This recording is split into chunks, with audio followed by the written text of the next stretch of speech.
cars are keeping you poor, and I have the proof. Massive depreciation, range that drops the second it's cold or hot outside, and a battery replacement that can cost as much as the car itself. And let's not forget the hours of your life spent sitting at chargers. They sold you on savings and a tax credit, but nobody talks about the hidden costs until today. As usual, I'll be reading some of your comments in today's video, so if you want to be featured in the next one, definitely make sure to drop your thoughts down below. Don't buy a new electric car. For 55 grand, Tesla Model 3 Performance has a killer 0 to 60 time. I don't think there's any other car in the market that can actually achieve that, but would you still buy the car if you knew that it's going to be worth 40% less within the first year? That's not the only example. I mean, we have Boosted Air Grand Touring. That's a $100,000 car brand new, and within 2 years, it's worth about half. The crazy thing is, a lot of times people would think, hey, you know what? If I buy a brand new car, I get a $7,500 rebate here. Not worth it. I get free charging for a few months. I get little trinkets here and there. But I think all of those free things that you get from the manufacturer is peanuts compared to the depreciation that you get within the first few years. You know, I gotta admit, for about $30,000 to have a car that can go 0 to 60 in under sub 3 seconds, it's a pretty good bargain, actually. I myself might even buy this as a daily to haul the kids around. What would you guys do? Share this with a friend who bought a new electric and lost a bunch of money. It almost makes absolutely no sense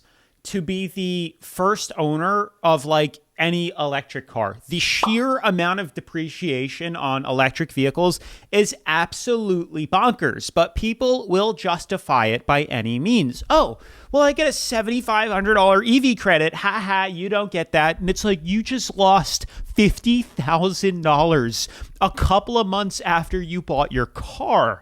That is nuts. Now, even leasing it doesn't even feel right because, again, they know it depreciates 40 to 50%. They factor the depreciation into your lease payment so that you get screwed, not the dealership. Now, the whole throwing in free charging, I've only heard that is specifically for Tesla. I've never heard of that for any other EV manufacturer or provider. Correct me if I'm wrong. If you own a Kia or a Hyundai or something like that, or an electric Mercedes EQS, and you get free charging, feel free to let me know. I think that'd be interesting. But when you consider buying one a year old, now you might be onto something. You pay 30 to 40 to 50% less, and the battery health should be hopefully okay for another couple of years. Now we might be talking. Specifically Teslas. I don't really like any of the other EVs. Anywho, I wanted to read a couple of comments that people had left on this TikTok because I found it interesting. Someone says, so it depreciates 30 to 40% like any other car. What other car depreciates 30 to 40% the second you drive it off the lot? Legit nothing. Even like high-end Mercedes don't depreciate that much. They maybe 20 to 25% if we're really talking a horrible car. Maserati maybe 25 to 30%, but normal traditional cars, I don't know, 15, 20% max. And if you stick with Toyota or a hybrid or Mazda or even Honda, you're looking a lot closer to like 15, maybe even 10%. I bought a brand new car, a Mazda CX-50 hybrid last year. I've now had 1 year of ownership, or almost getting to 1 year of ownership. I think I'm approaching 9,000 miles on the car, and I just looked up what they're selling it at. They're selling it for the same price. Used. I got a big discount. If you haven't seen that video on how, if you're in the market to buy a new car or any car for that matter from a dealer, highly recommend you check out that video because we explain how to not get screwed by the dealer and what to expect when purchasing a car or stepping foot in a dealership there. But I essentially got first year's depreciation comped. So I don't know. I felt pretty good. You can be the judge of that if you go check out the video. Dude, cars aren't investments.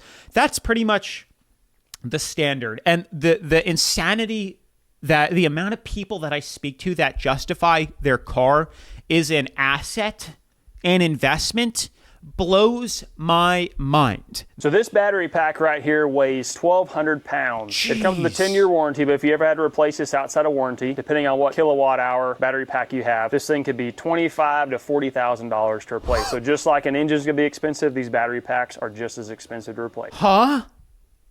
What engine, even a used or a new engine, costs $25,000 to $40,000? I think that was a Mustang Mach-E, which isn't the best, most reliable car. They've had nothing but problems. Ford can't even get a regular gas car correct, and you trust them now messing around with all electric cars. You guys got a lot of faith in them. Fix or repair daily. Something else found on road dead. That's the manufacturer you're trusting to make your electric car. Anywho, can we talk about a $40,000 battery replacement? That's sick. You need specialized equipment. I don't think a regular cherry picker can handle that weight of an engine. I don't know what normal engines are, 600, 700 pounds, or to pick up a battery, which you can't do that way. That's double the weight. I mean, and you got to be very, very, very careful with shocking yourself to death, apparently, when you work with high voltage electronic batteries. It's sick. Not to mention, you can't buy parts to it. They only sell the batteries as a whole. So there's really no way around it or cutting corners. Those batteries you can either buy used from a junkyard, if you're lucky, and it's very expensive to ship, or you can buy it straight from the dealer and get screwed. But with an engine, you can buy the top half, the bottom half, pieces, used, brand new. I mean, you have endless options to reduce the overall cost. I only have 2 more weeks of charging my car from my 3rd floor apartment outlet.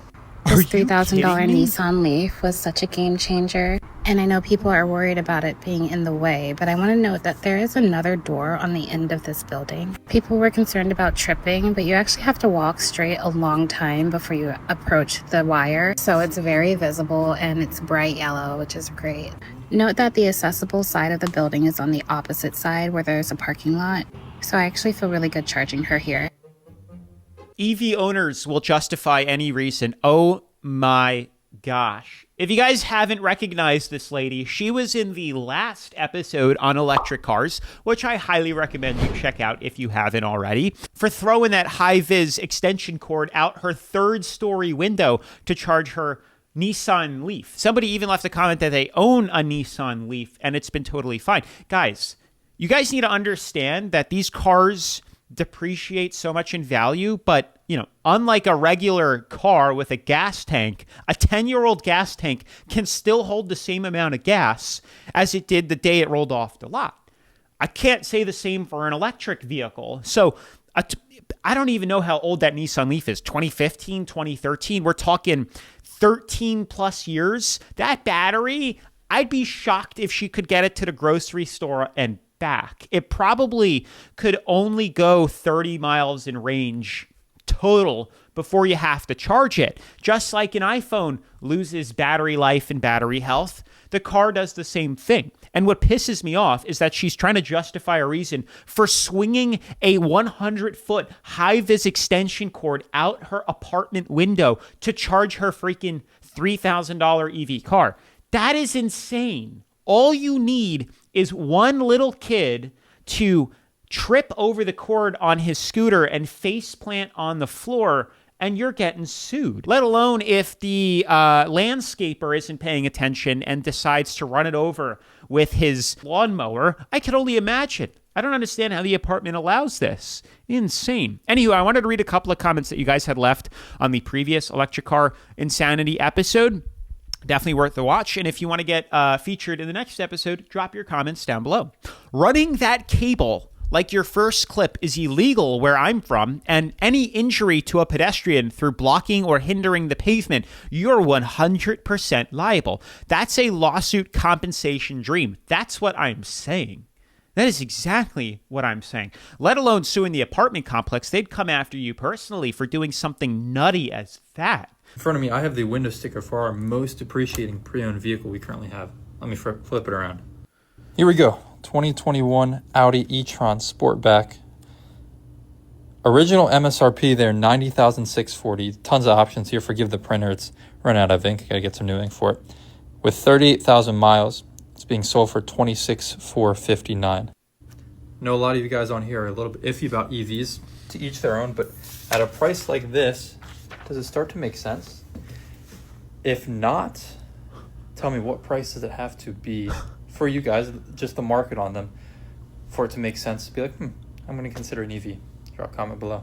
I mean, I guess as fun money, if you wanted to go buy it for $25K and just destroy it, I guess it's cool.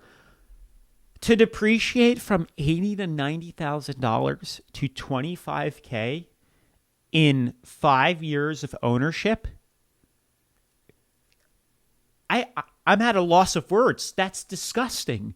Imagine that is the quickest way to just burn through $70,000. How in any way are you guys going to justify an electric car for the gas savings or the EV credit that you get if it loses 70% of its value in 4 to 5 years?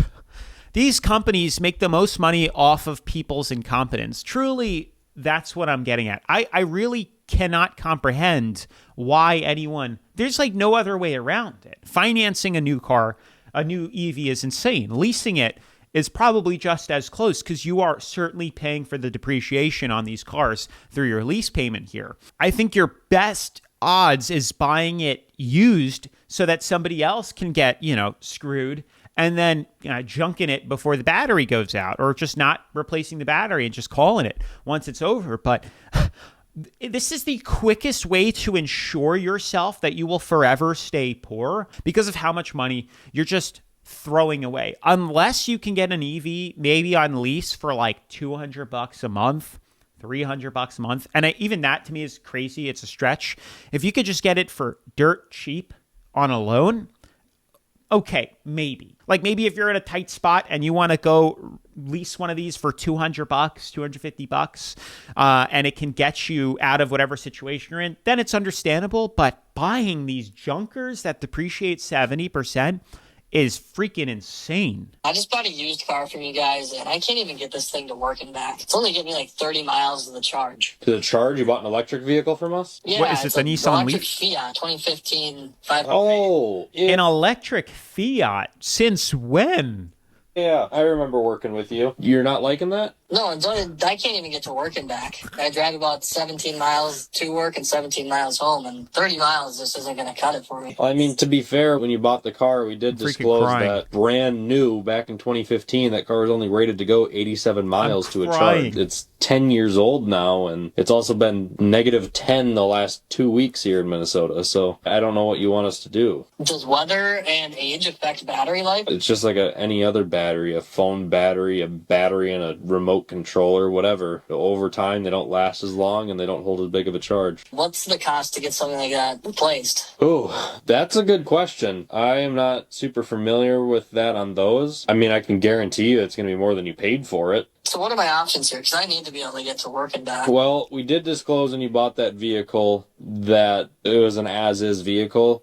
When we Jeez. typically work with as-is vehicles, we don't hold our 7-day money-back guarantee. And quite frankly, there isn't anything wrong with the car. It just don't go very far on a single battery. I did look it up just for fun here. It looks like you can get a remanufactured hybrid battery for that vehicle, and they're around $7,500 for the actual battery without labor. So if I were to Jeez. guess, it's probably around 9 to 10 grand to put a new battery in that car. That's a tough spot to be in because For a those just 3K don't car. get a whole lot of range. Can you imagine if you like went to the dealership and you were like, yeah, I want to buy that car, it's used, and they're like, yeah, the thing is, the catch, it only has a 1 gallon gas tank. 1 gallon. It can go 30 miles max. And if it happens to be cold out or hot out, like a little bit more than usual, yeah, it drops to like 25. That's essentially what you're doing when you buy used electric cars. Haha, my husband has a Nissan Leaf and we like it a lot. It plugs right into a regular outlet in our garage. It obviously can't go super far. We bought it for $3,000 and never pay for gas. It's just the to work and home car. We have a gas run family car.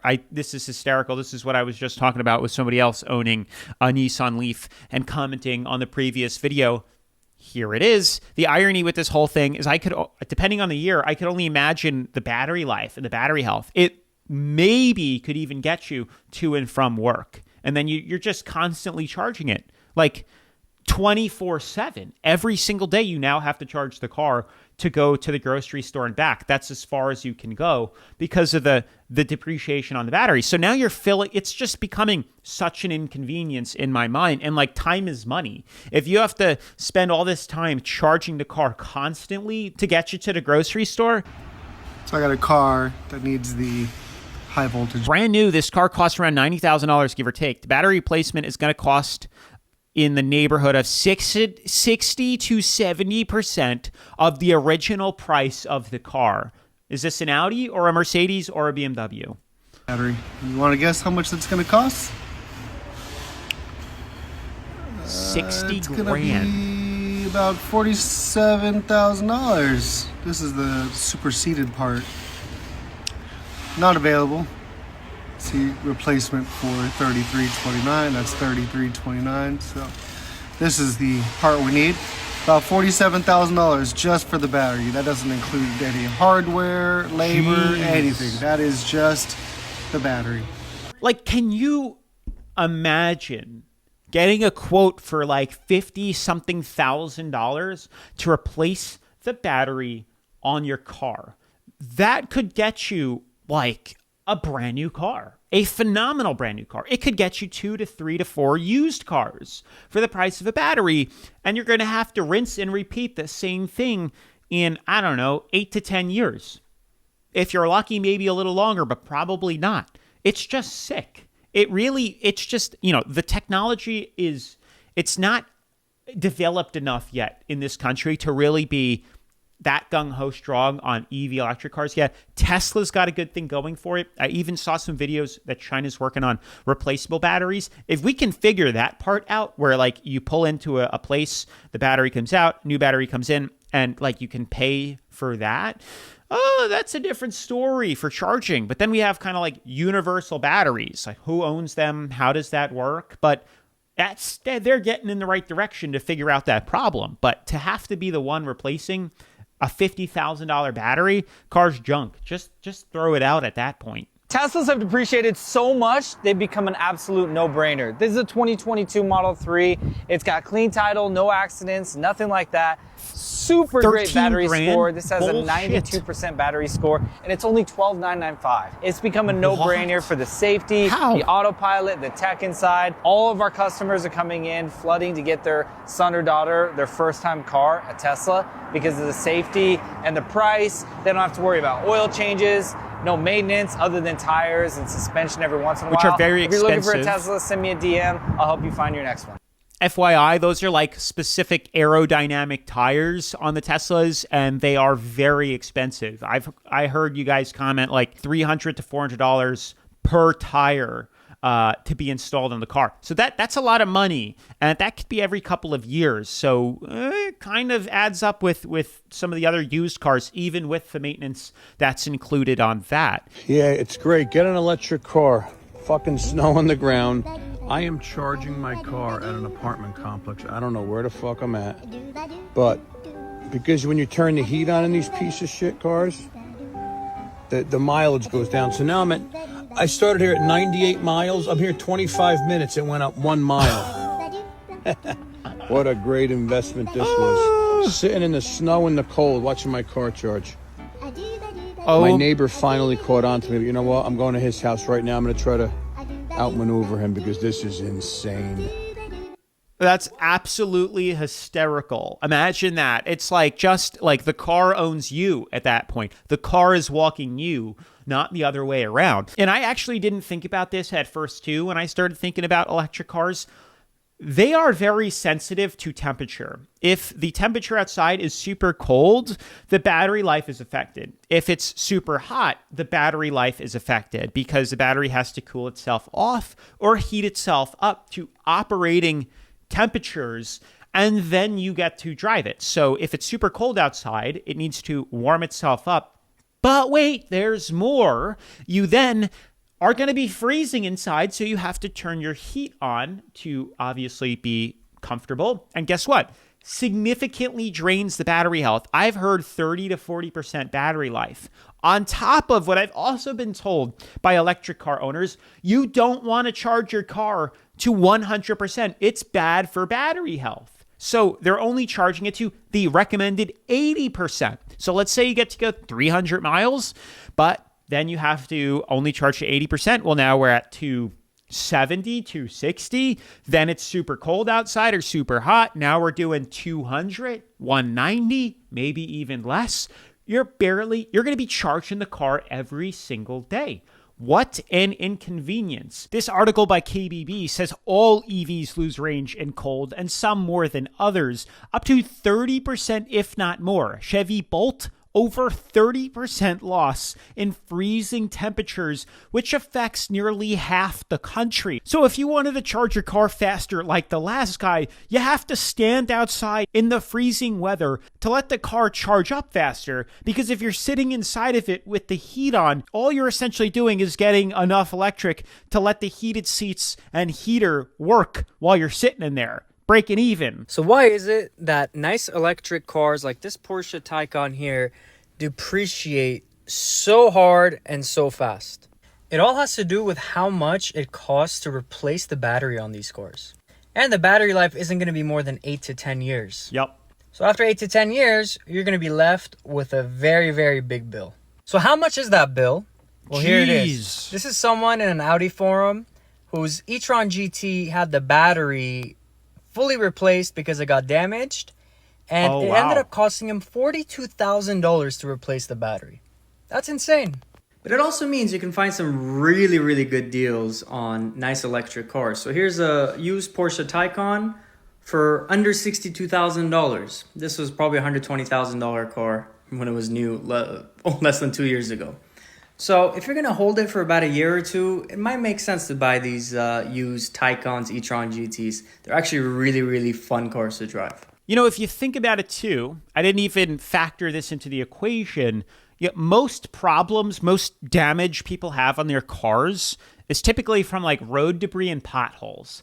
Flat tires, bent rims, scratching stuff, hitting the curb. Like, not so much the curb, but you get my point. Things in the road, potholes in the road. Well, even if you're under warranty and you hit a gnarly pothole and it scrapes the battery, because guess what? The lowest thing on the car is essentially the battery. That's at the bottom.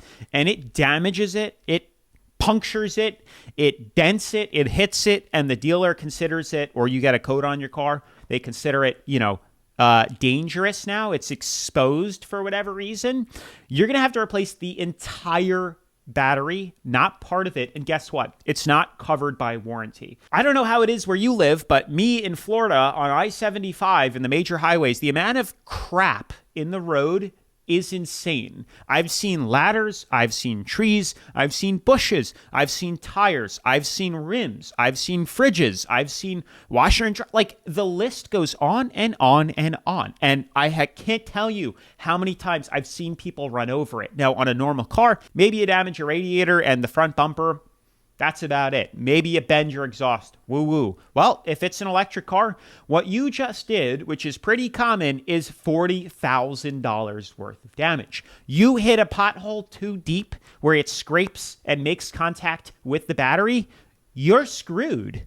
Inherited my mom's 04 Camry. Got it with 50,000 miles. I'm at 190,000 miles now. $70 a month in insurance. $30 a month gas. $500 maybe a year in maintenance. It's even cheaper than that. I have a 2010 Mazda 3 with 190,000 miles on it as well. I've had to fix some stuff myself, but now that I've done it, a lot of it was preventative maintenance. A couple, maybe $1,000, $2,000 all in. Haven't had to fix anything really on it. It's amazing. It works great. Insurance is cheap. Gas is cheap. It drives like a beauty, like it just rolled off the lot. So people justifying brand new cars, brand new electric cars, it's not the cheapest, most affordable option out there, hands down. I'll be making more videos on what the most reliable and unreliable cars are very soon on the channel, working on those videos. So definitely recommend subscribing to the channel if you haven't already. It really lets me know that you guys like to see videos like this and that I should keep creating more videos like this. So just give it a tap down below if you haven't already. The Hyundai dealership told Peter his electric battery would need to be replaced. So I got a quote the next day That's for Hyundai. $15,272, not including labor. Peter says he purchased the vehicle for around $30,000. What's worse, he says, The car had 190,000 kilometers on it, which meant it wasn't covered under warranty. Oh, I almost cried. I got bad news, Mr. Turner. You need a new hybrid battery, and it's going to cost $18,000 for the battery and another $2,000 to have it installed. Jeez. And I'm like, oh my God, my jaw dropped. Here's the bill. $20,744.90 for a new hybrid battery. Lucas bought the car about 3 years ago for $16,000 and just paid it off. I can't make this make sense in my mind.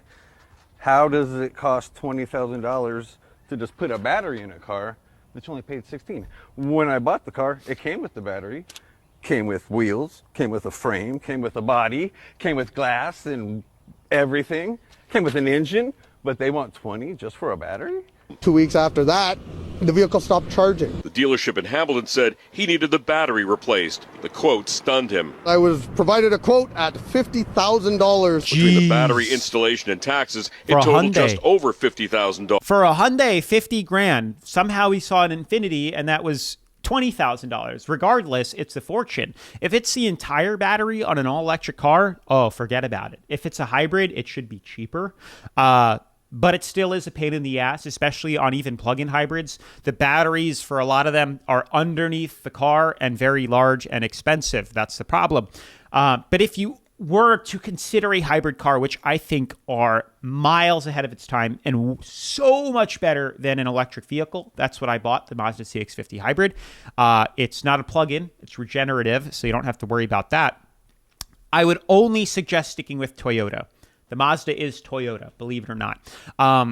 That is it. RAV4, Prius, any of them that are hybrids, they're amazing. Toyota has been doing this for over a decade now, and they are freaking bulletproof. They figured it out. It is perfection. They're amazing cars. Stick with them only, and believe it or not, you can buy used or reconditioned batteries for like $2-3K. You can even figure out how to install it yourself. There's videos on YouTube. It's not that difficult. It's inside the car, behind the back seats. Much easier to replace.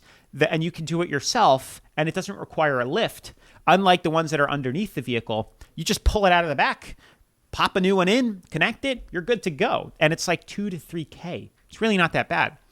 The battery costs all the gas you saved. Yeah, and the car's worth and what you paid for it previously. It's freaking nuts. Bought a $500 car, put 100K miles on it, motor went, put a $300 motor in it, going strong, 23,000 miles labor.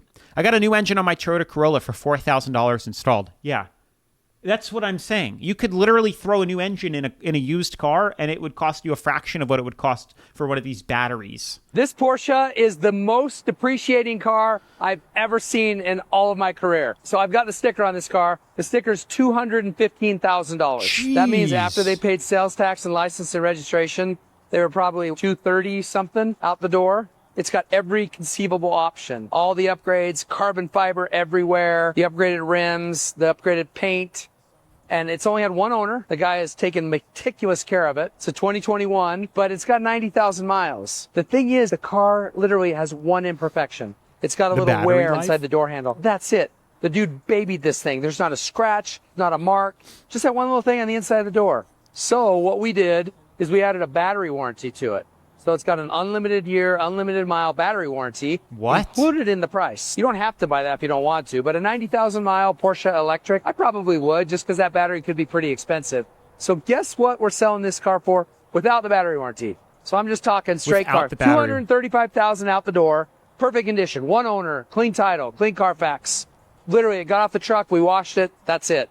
$74,000, which is still a lot of money, but this thing does 0 to 60 in 2 seconds. It's the Taycan Turbo S. It is the highest spec, best spec, and one of the coolest looking Porsches I've ever seen. So anyway, his loss is somebody else's gain. Actually, every car we sell here, people always ask about the depreciation on EVs, and I say, yeah, it's crazy. Sick. But you're the benefactor of that. No, you're the not. one that's benefiting from all that depreciation because now it's going to just depreciate like a normal car. And so anyway, somebody's going to pick this up, $250,000 supercar for freaking $75,000. That ain't a supercar. Crazy. That is absolutely insane. Let's talk about that for a second here. It depreciated over 65% in a couple of years.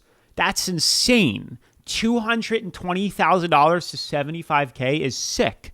Then he says he wants to throw a battery warranty on it. Like, I wonder, that almost sounds too good to be true. Unlimited mileage, unlimited years. Who knows how expensive that's going to be? $20K, $30K? Because it's going to happen. See, the way EVs work is the closer you get to it being 8 to 10 years old, the cheaper the car is going to be. Because once you get to like it significantly, because it's basically an expiration date. Like, it is inevitable that you are 100% going to have to replace that battery 8 to 10 years. Or that Porsche, again, is only going to be able to give you a range of like 30 miles.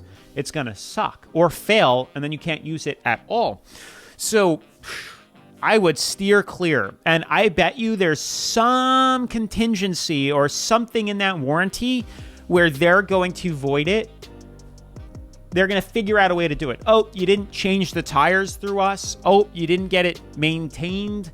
Oh, you've been charging it from a non-authorized charge. Like, there's something in that clause. There will be a clause in that warranty where they're going to void it and deny you, and you're going to be screwed and footing the bill. So stay away. Let me know. Am I wrong? Am I right? Do you own an electric car? What's your thoughts on it after ownership? What problems do you face or experience? Would you go back to a gas car? I'd love to hear about it. I want to feature you in the next episode. But with that being said, smash the like button, turn on post notifications, subscribe. And if you haven't seen the previous electric car insanity episode, definitely make sure to check it out right after this. Peace.